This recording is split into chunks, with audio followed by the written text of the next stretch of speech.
Hello guys, ఈరోజు అయితే నేను హైదరాబాద్లో ముఖ్యంగా హుస్సేన్ సాగర్ దగ్గర ఉండడం జరిగింది.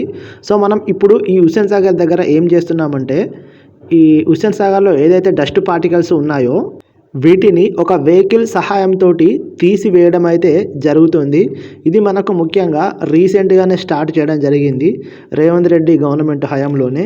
ఇదైతే చాలా సూపర్ ఇనిషియేటివ్ అని చెప్పవచ్చును. ఎందుకంటే హుస్సేన్ సాగర్లో చాలా అంటే చాలా కలుషితమైన పదార్థాలు అయితే ఉండడం జరిగింది.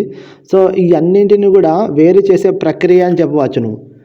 సో దీనివల్ల చాలామందికి కూడా హెల్త్ ఇష్యూస్ అనేది రాకుండా ఉండడం జరుగుతుంది. అయితే ఒకప్పుడు ఈ హుస్సేన్ సాగర్ వాటర్ అనేది నిజాం ప్రభుత్వం హయాంలో ప్రతి ఒక్కరు కూడా తాగేది. సో కొన్ని కారణాల వల్ల ముఖ్యంగా మనకు వినాయక చవితి ఏదైతే వస్తుందో నిమగ్నం సమయంలో ఇలా ప్లాస్టిక్ వినాయకుడిని వేయడం వల్ల వాటర్ అనేది చాలా పొల్యూట్ అయిపోయి ఎవరు కూడా తాగలేని సిచ్యుయేషన్ అనేది ఏర్పడడం జరిగింది.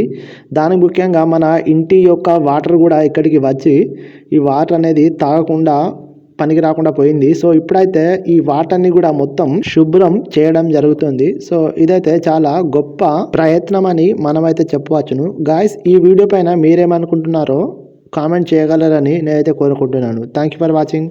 జై హింద్, జై రాజ్ కుమార్. అది నేనే.